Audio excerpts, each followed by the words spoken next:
Hello guys, and welcome to another day with Zamalata. In today's video I would like to show you how to build a fence like this. So if you never built a fence before, or maybe you have built a fence before, at least you're gonna get some other ideas because there's so many different ways of doing it. So this is going to be a how-to video. Step one, step two, basically like the whole 9 yards, everything that you would need in order to build this fence. First of all, let me tell you about my fence. This is 230 feet long, and basically it cost me roughly $3,000, almost $3,000. You'll see everything in the description that I bought for this fence. It will end up costing me a little bit more because I want to do automatic gates. But all in total, I'm gonna have 5 gates. I'm going to have like one main gate for this property. Then I have that property. This is 2 properties. There's my garage there. You could see it right there. And my house is down this way. That one's going to have its own little gate. This is gonna have, you know, like a little gate, you know, for the person to get in, and of course, you know, a car gate and stuff like that. So I will also be covering the actual building of a gate and installation in this video as well. So the type of fence that I have built here is a privacy fence, and you cannot see through it, you know, basically. So let me show you what I mean. There's my little personal gate right there, and there's gonna be my main gate. And I'm still continuing over there, and that's actually what I'm gonna use to show you how actually I achieved this look here. So the privacy fence is basically building it like this, guys. You put one there, and then one in the center. In the center, I use basically a 2x4 in order to do the spacing. It works out perfectly. These are 5.5 inches, you know, apart, you know, like each wooden piece. So basically, when you space them, just put one there, one nail here, one over there, same thing over there, one nail, one nail, one nail. Then when you overlap, you end up putting a nail in the middle, nail on the side, nail on the side. Same thing here, nail in the middle, nail on the side, nail on the side. Same thing towards the bottom. And this actually saves nails. Now, for projects like this, it's really important to know how much the material cost is going to be. And the most important thing is how much nails you're actually going to need. Guys, to my surprise, I have went through 2,000 nails in the 3-inch type. And I went through, this is actually going to be 5,000 nails by the time I get done with this project, guys, in 2 and 3/8 type of nail. So you're gonna need to stock up on boxes. Pretty much, I've been buying, you know, like 2,000 pieces, 2,000 nails per box. So total of like 8,000 nails that I have purchased. There's gonna be a little bit left over of the 2 and 1/8. That's about it. So basically, guys, when you look at this here, this is the section that I'm getting ready to show you guys. Before you nail, you're gonna need to basically do something like this. You're gonna need to put the fence posts. I chose to go 8 feet apart. That's about the common way. Usually the fence is 6 feet tall, 8 foot long. This is actually 8 foot long and 8 foot tall, you know, type of fence. So this is the way I did it, guys, by actually digging the holes. I used an auger, and basically I put cement in the ground. Everybody does different when it comes to cement. So if you look at this, guys, once the fence posts are installed and you have those 3 cross sections, these are treated 2x4s by 8s over there, then you're ready to build a fence. And this is a pretty good explanation here. I got like a hill over there towards the top, and then it kind of slopes down. So the fence is going to be higher section, one lower section, one lower, and then a lower one. So anyways, guys, let's go ahead and show you the supplies that I have got. This is the supplies that you will need in order to build the fence. We got the pickets here. We got a little bit more of 4 2x4s treated lumber there. Look at this, guys. This is about 1/2 inch thick. It does say 1 inch, but that's about 1/2 inch thick. I did not measure those. So as you could see, we are ready now to start building the fence. First, we're going to need to cut off the excess 2x4s after the installation. This is the way that I decided to do my fence for the maximum strength. I've noticed most people, they use 4x4s post, which is nice, but these are like 3x4s that I have used here for the posts. And I decided to overlap them like this, like one lower, one higher, and this worked out really well for the strength. Plus, because my property is a little bit crooked, it worked out perfectly, because some of the sections I need to raise up, some at the bottom, and stuff like that. So right here, I'm also cutting off a rest of this piece of wood. Using this skill saw, serpentine saw, whatever you call it. It makes the job a whole lot easier, guys. It just cuts like butter. I think preparation is key. So anyways, guys, when installing a picket, dog ear picket, this is a 8-foot picket. The very first one, when you first laying it out, you want to make sure it's nice and square. You want to use a level on this, and you want to make sure it's going to be the proper height, because if you're going to start out a little bit too low, then if you're gonna have higher ground, then it's going to slope up, which is nothing wrong with that. A lot of people build their fence like that. You might not want to build your fence like that. Maybe you want to build it kind of like in sections, to make it look like you have bought the whole fence, like at Home Depot or Lowe's or whatever. And this is the way I decided. It looks a little bit more natural when it's just like sections, the higher up it goes. And then with a little bit of landscaping later on, it's going to clean things up and it's going to be really nice. Now, guys, as you can see over here, I'm installing it myself. Now, the entire fence project, my wife, she helped me with everything, guys. And if you have a helper or a wife, I don't know, brother or anybody like hired help, it makes your job a whole lot easier, guys, because this is definitely better for two people. But if you're by yourself and you want to install like maximum privacy type of fence, you'll need to actually use like a 2x4 or whatever other distance you decide to use. Now, 2x4 actually works great, because my nail gun, it's actually where it shoots out, it's a little bit kind of like pointy over there.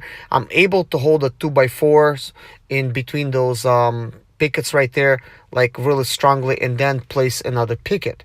And of course, having all the materials ready right there for you at a hand's reach, it makes the job go a whole lot smoother. Plus I have all the nails ready. The nails that I'm using, once again, I want to go ahead and repeat, this is a 2 3/8. I think a 2-inch nail would work just fine. You could see that right now I started a new section. This section is going to be a little bit taller than the previous one, because I want to go according to the ground here. And instead of doing a time lapse and showing you guys how we're doing it really quick in this one, I first want to show you like the slow, like slow motion, basically like at regular speed that it really takes to build a fence. Guys, once you have all the supplies ready and everything, it is really a piece of cake. It's just all about just eyeballing it and keep it going like that. Of course, a lot of people, they want to be very precise. You might want to draw like a line, and use all kinds of levels and measure every single stick. It's going to take a lot more time, but you could also construct it that way. Now, you see the type of fence that I have constructed right now. Some people choose to have these type of gaps. Now, if this is the fence that you're trying to build, just follow the steps and you would be done.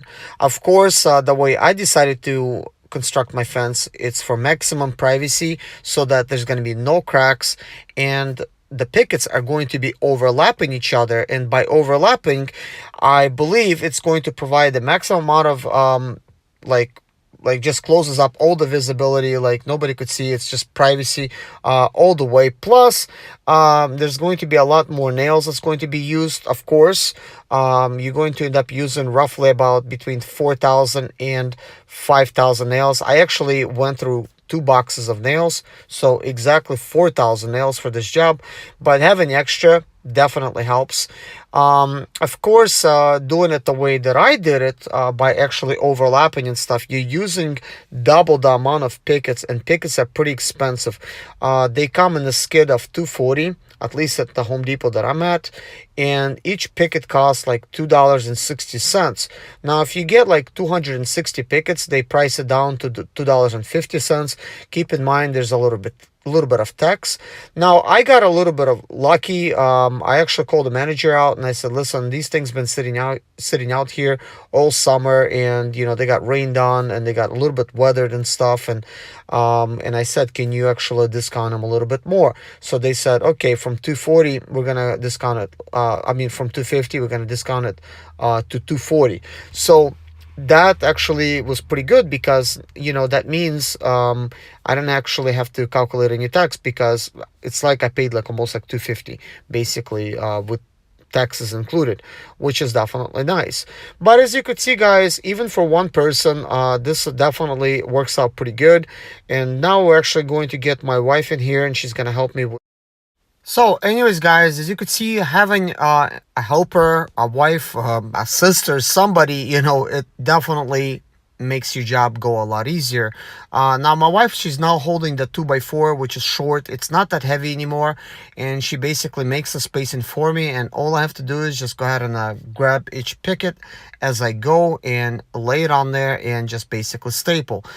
Now, I do want to let you know this so that you're not going to use like too many nails, because there's three cross sections of the 2x4s in treated lumber. I just put first like one nail like per each post. Of course, this is if you're going to be going with a design that I'm going with, and that's actually overlaying. Now, if you will be leaving it like this, I recommend just use between 2 and 3 nails, and you could just decide on the spacing yourself. I did get 8 by 8 by 10 posts, like total of 4 of them for my gates, and for my little gate I got a 4 by 6. I'm going to use that for my gate installation, but it's not going to be for this video because it's going to be a little bit too long. It's going to be for another one, but enjoy the rest of the video. So you might be wondering how much cement that I actually end up using for all my posts. I actually used a total of 21 bags of cement, guys, for building my fence here, and this is a total of 30 posts that was installed, so it ended up being like 31 sections in total. Now, I do want to say to you, if you're trying to save money, this is not the way to go, because this fence is a little bit more quality. The actual boards, fence pickets, the dog ear style, these are like 1/2 inch long. It does say like it's 1 inch, but it's not 1 inch. It's they're 1/2 inch, and they're much thicker quality than normal stuff that you get, and they're a lot wider at 5.5. I'm not sure how wide the wood sections of the fence are. For me, this actually cost $3,000, guys, with the gates included, like everything, basically, this whole project. That means hinges, everything, the whole supplies. I've calculated everything, as you will see in the description below. But I have also done a calculation how much this would actually cost me if I was to just buy, regular, type of fence posts, and I would actually install, a fence with ready sections. If I would buy 31 sections of fencing, they're like about $42 a section. Of course, 6 foot tall fencing, and the wood is actually side by side. There's actually a 3/16 gap in between them, so they're not going to be like for privacy, that's for sure. But if you're trying to put a fence together and you don't care about the privacy, that's going to be fine. Those sections are $42 a piece. And if you would include the cement and you include the posts and everything, that project is going to end up costing you around like $1,500. Just the sections, a little bit over $1,300. Then you look at the cement, you look at some posts and stuff like that. So $1,600, and this is like $3,000. So basically, that's like half off. This is something that I didn't think of when I actually started building fence, because I knew I wanted to build a privacy fence. I needed them to overlap. I wanted it to be 8 foot tall. This is why I bought 8 foot tall type of pickets. Now, you could have went with like something smaller, like 6 foot, the regular way. And there's several ways of building a fence. I'm not going to explain like all the ways, but you could build them basically like picket like apart by 4 inches wide, and just have a picket fence like that. I'll also show you this like a clip in a video. Like I actually did it yesterday like that when I was running out of supplies.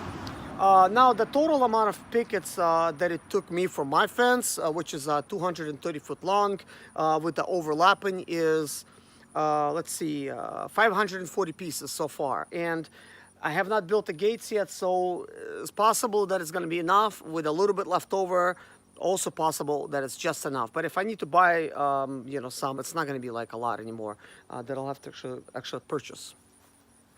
Now let's talk about the supplies that you might actually need for actual building space, like what kind of tools and stuff like that. As you can see, I have a compressor back there, very helpful, with like 100 foot, type of a compressor hose. I'm also using my own gun that you actually will see me using in the video, which is a regular, nailer that I got from like Harbor Tools and Freight. It is a 21 degree type of nailer, which is kind of perfect for doing this fence because I'm able to use both type of nails, like the 3" and a 3 and 3/8 type of nail, which is perfect for my pickets and the actual fence post in itself.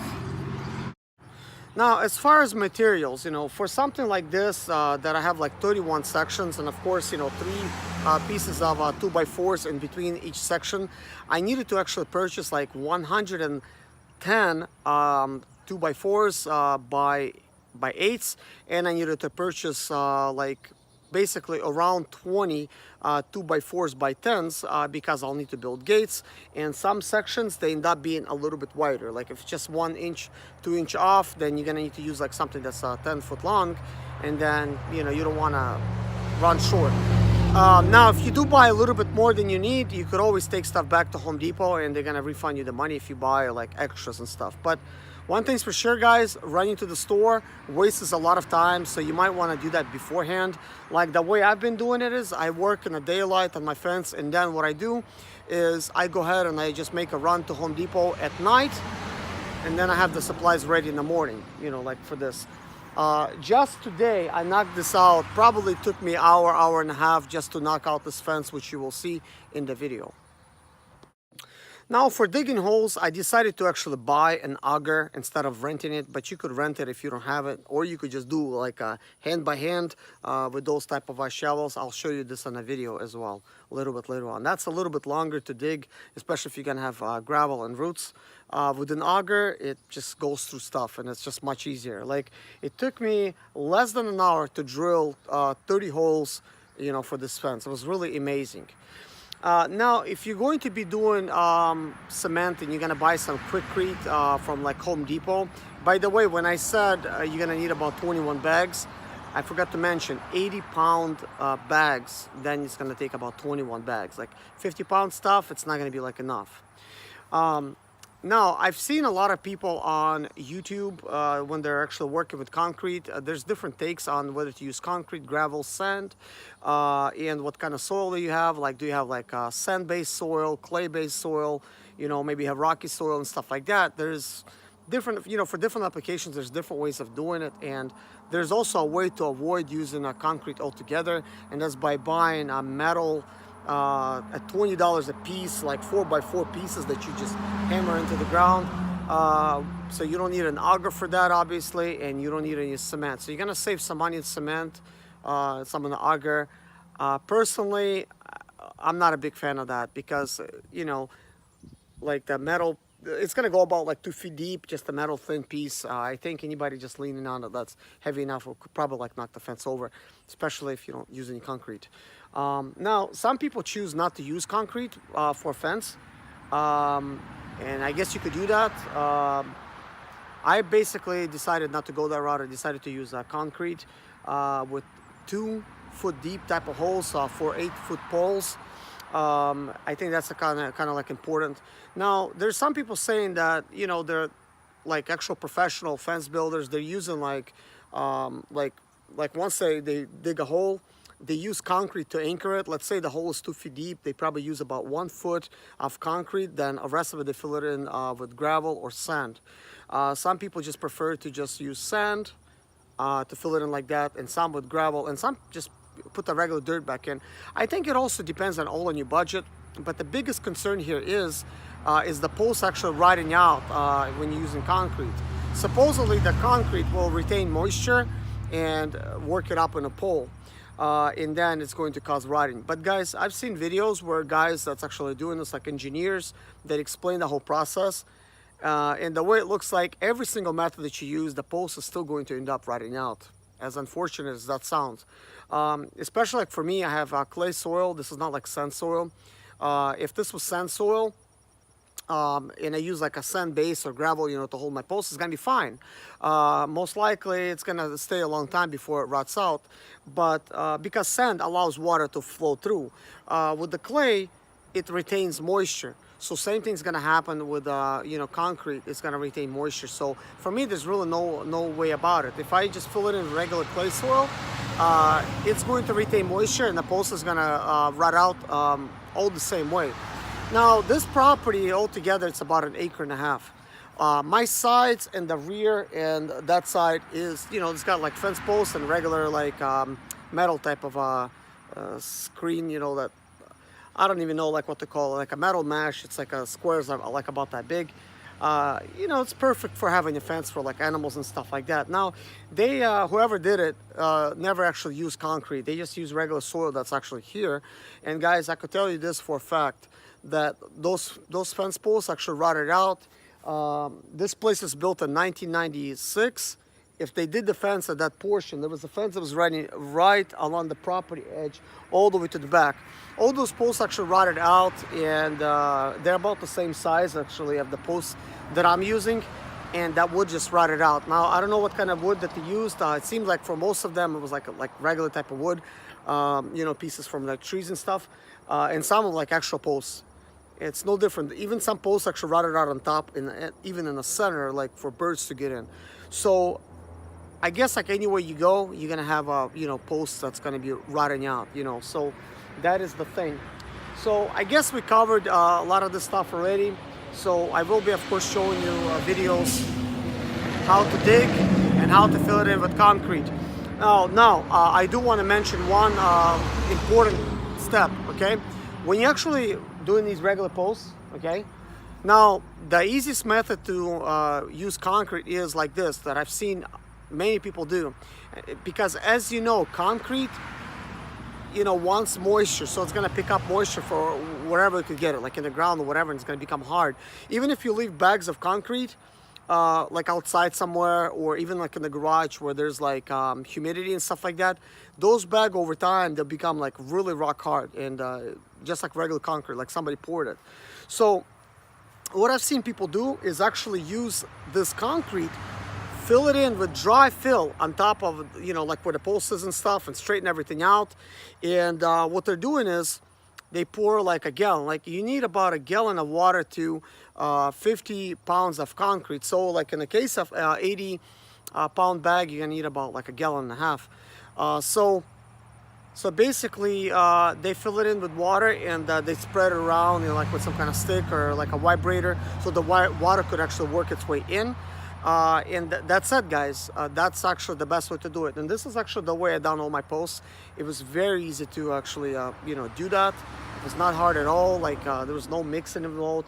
I literally just walked around with a gallon of water, and I measured everything out for my garden hose. I didn't need to hold it like down. So I just basically poured as much as I needed, and I just mixed it in, and that's it. Like now the concrete will actually dry in about 4 hours completely, and you could start actually working with it. So when I actually did my post, I worked all the way till night, so I went to sleep. By the time I woke up, it was ready. So I went up to Home Depot, picked up the rest of the materials.